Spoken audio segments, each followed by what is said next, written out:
बोकारो दिन भर में आज गोमिया के झारखंड आवास बोर्ड के अतिक्रमित घरों से बाहर कराए गए लोगों का अब पूर्व विधायक और मुख्यमंत्री की मदद की गुहार।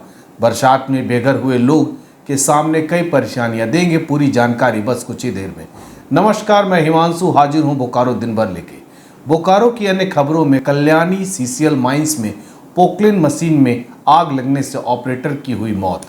एक पिकअप वैन हुई दुर्घटनाग्रस्त। बोकारो के गुरुकुल में ट्रेनिंग ले रहे 2 पावर लिफ्टर ने भारत का किया नाम बुलंद। झारखंड एकीकृत आदर्श ग्राम योजना के तहत प्रशिक्षण कार्यशाला की भी करेंगे चर्चा। कुछ खबर फटाफट अंदाज में होगी बोकारो टाइम्स के डिजिटल रेडियो पर।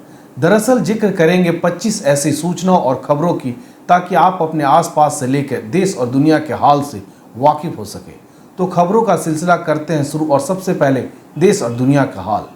महाराष्ट्र सरकार में संकट बरकरार, शिवसेना के बागी विधायकों की संख्या बढ़ी। मुख्यमंत्री उद्धव ठाकरे ने भी किया रुख कड़ा।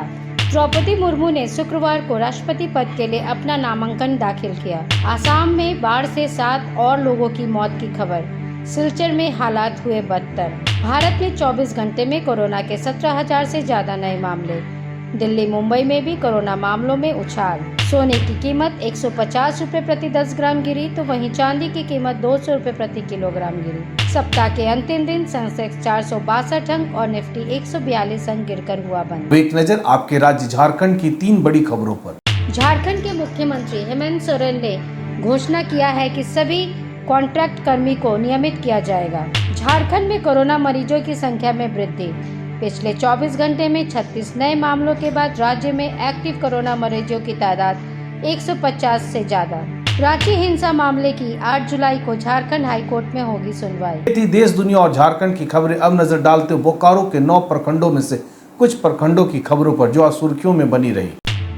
बोकारो के चंद्रपुरा थाना अंतर्गत कल्याणी सीसीएल माइंस में शुक्रवार को एक पोकलेन मशीन में आग लगने से ऑपरेटर की वहीं मौत हो गई। जानकारी के अनुसार फायर जोन में काम के दौरान जलते कोयले का बड़ा हिस्सा आउटसोर्सिंग BLA कंपनी के पोकलेन पर गिरने से लगी। आग में झुलसने से ऑपरेटर महेंद्र यादव की मौत हो गई।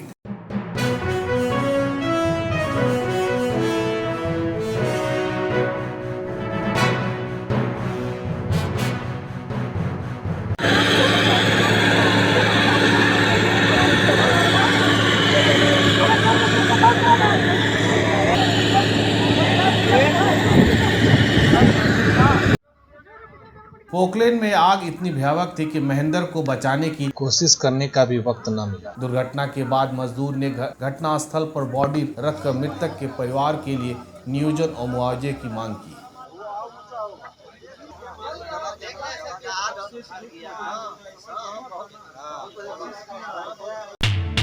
झारखंड हाई कोर्ट के आदेश पर बुधवार को बोकारो जिला प्रशासन ने गोमिया स्थित झारखंड आवास बोर्ड के 1000 से अधिक अतिक्रमित घरों में से 57 घरों को खाली कराकर सील कर दिया। अब इन घरों से बाहर आए कई परिवार का कहना है कि कोई व्यवस्था नहीं होने के कारण उन्हें कई समस्या का सामना करना पड़ रहा है।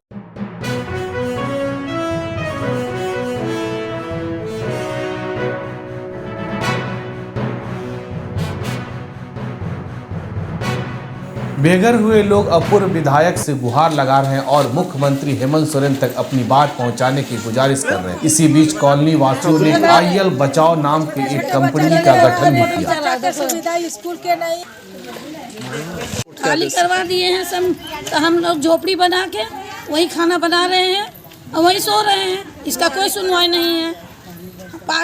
पानी बरस रहा है, धूप में ऐसी बगैर पंखा बिजली का रह रहे हैं। थोड़ा बहुत काम करते हैं ठेला में और उसे करके जी खा रहे हैं। अगर हमनी गरीब आदमी ही खाए के ठेकाने ना है तो कहाँ से हमनी देवे पड़वे।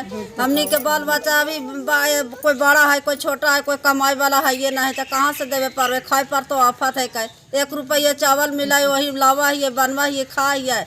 हम लोग का खड़ा हुआ कबूतर में नीचे जो ये है बाद वाला कबूतर, उसमें हम लोग एडजस्ट है। क्या कर सकते, बरसात के मौसम में छोटे छोटे बच्चे हम लोग कैसे एडजस्ट हो। हमनी के बहुत दिक्कत है भैया। कुछ हमने के तो कुछ साधन न है, अकेला बाल बच्चा लेके रह रहे हैं और पति भी न है और बड़ी दिक्कत है। हती एगो डेरा से निकाल दिए हैं इसी और टूटल फटल में रह रहे हैं इसी जैसे तैसे झाड़ी में गिर गिर के कुछ साधन नहीं और लैटरिन में जा रहे हैं उन्हें झाड़ी में जा रहे हैं इसलिए बरसात के दिन है सब बीस का कुछ कितना दिक्कत है। सुझाव दीजिए और ये छोटी से अल्प समय में भी आप अपने ध्यान पर मुकर जाते हो, पलट जाते हो। अरे 18/5 और यहाँ आसियाना से बाहर हो रहे हैं। चूँकि इनका दर्द, इनकी व्यथा हम नज़दीक से देखने समझने आए हैं और इनकी व्यथा और दर्द को हम बहुत पहले से देखे हैं, लेकिन आज चूँकि विशेष तौर पर इसलिए इनके द्वारा बुलाया गया कि कल माननीय उच्च न्यायालय के द्वारा दंडात्मक जो निर्णय आया था, उसको दंडात्मक निर्णय आया था कि भाई अवैध क्वार्टर जो है 57 खाली कर दो, तो खाली तो कर दिया, लेकिन अब उनके सामने एक बड़ी समस्या है रहने खाने का कि बरसात का सीजन में हम कहाँ रह जाएँ, हम अपने बच्चों को कैसे पालन पोषण करें। दूसरा, जो अतिरिक्त 1000 क्वार्टर बचे हैं उन क्वार्टरों को हम कैसे सुरक्षित रह पाएँ, वहाँ रहने वाले लोग कैसे सुरक्षित रह पाएँ, वहाँ के लोग अपना जीवन भरण पोषण कैसे कर पाएँ, इस दिशा में पहल और इस दिशा में आवश्यक सुझाव के लिए हम लोग यहाँ पर सार्वजनिक तौर पर बैठे हुए हैं। बोकारो के सेक्टर 12 थाना क्षेत्र गुरुवार को बोकारो रामगढ़ सड़क पर पुरुलिया से आ रही एक फुसवो जा रही पिकअप वैन दुर्घटनाग्रस्त हो गई।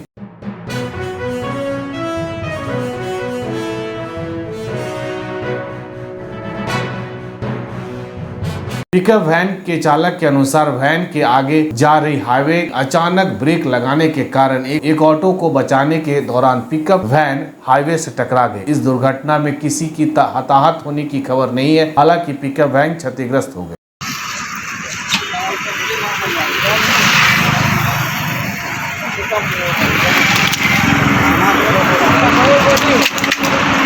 टेम्पू को बचाने के चक्कर में ब्रेक मारते मारते ट्रक में लग गए। हम आ रहे थे पुरुलिया से, 50 मोड़ से माल लोड करके दूसरों की ओर जा रहे थे गाड़ी पर, इसमें बक्सा है लोड। बोकारो के गुरुकुल में ट्रेनिंग ले रहे 2 खिलाड़ियों ने भारत का नाम बढ़ाते हुए झारखंड और बोकारो का नाम किया रोशन। इन 2 खिलाड़ियों ने 2 प्रतिष्ठित टूर्नामेंट में गोल्ड और सिल्वर मेडल जीता।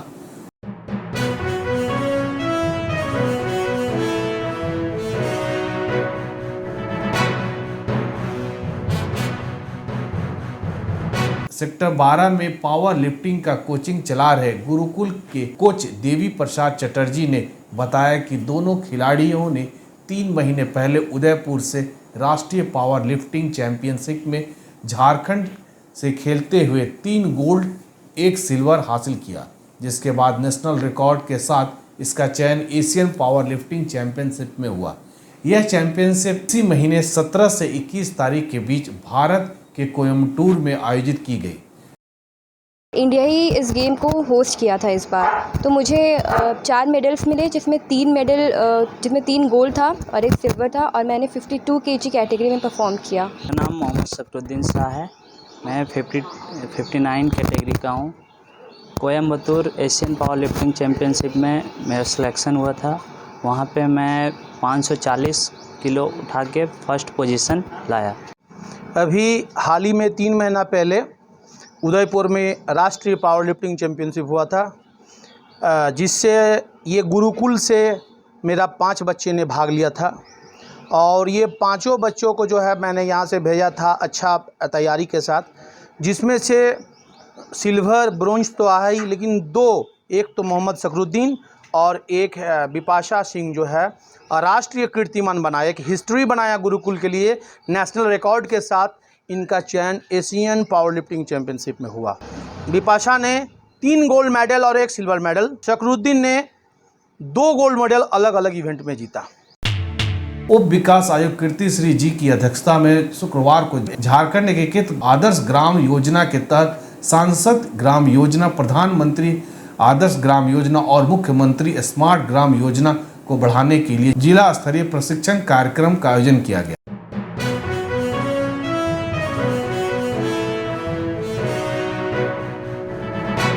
माहौल बनाने के लिए जागरूकता शिविर नामक शिविर सामाजिक विकास के लिए गतिविधि, आर्थिक विकास, पर्यावरण विकास परियोजना का विकास किया जा सकता है।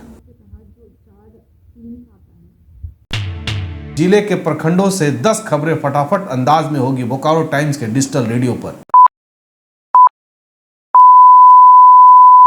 चास में कांड्रा के पंचायत भवन में मूलभूत सुविधा देने की मांग। कसमार लाभुकों के बीच 69 लाख रुपए के ऋण पत्र बांटे गए। बोकारो में MOU के बाद भी लागू नहीं हुआ वेज रिवीजन।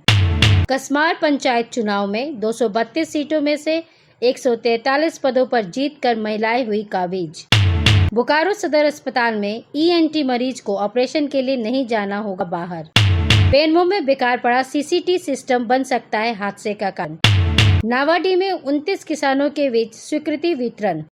बोकारो थर्मल में अंतर्राष्ट्रीय ओलंपिक दिवस के मौके पर रन फॉर पीस का आयोजन। बोकारो में JEE मेंस की परीक्षा शुरू। दुगदा में घर में बिजली तार जोड़ने के दौरान करंट लगने से युवक की मौत। अब जान लेते हैं बोकारो जिले का तापमान। मौसम विभाग के अनुसार आज का अधिकतम तापमान 33 डिग्री सेल्सियस और न्यूनतम तापमान 26 डिग्री सेल्सियस रिकॉर्ड किया गया। आप अपने आसपास की घटनाएं और समस्या को हमें व्हाट्सएप कर सकते हैं। हमारा व्हाट्सएप नंबर है 9334210302। इसी तरह बोकारो की तमाम खबरों को जानने के लिए आप हमारे चैनल बोकारो टाइम्स को लाइक कीजिए, सब्सक्राइब कीजिए और शेयर कीजिए। फिर मिलेंगे बोकारो दिन भर में, तब तक के लिए नमस्कार। बने रहें TheTimesMedia.com पर। आप हमें Facebook और YouTube पर भी देख सकते हैं।